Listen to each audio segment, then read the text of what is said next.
না না না আমার এই পাশে নেই।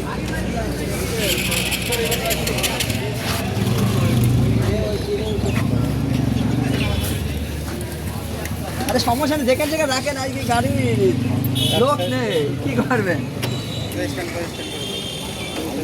এই ওইখানে তেলের লাইনটাকে অনেক দিয়ে আসছে, রিজার্ভে দিয়ে আসছে, এটা দেখতে দিলু।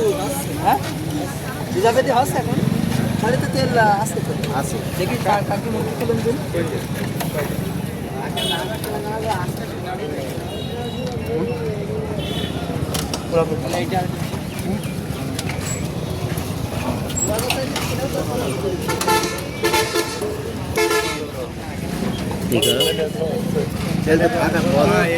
চালালাম আছে কোনটা আমার তাহলে এই পাশে দিয়ে দেন। আর লক্ষ্য নেই,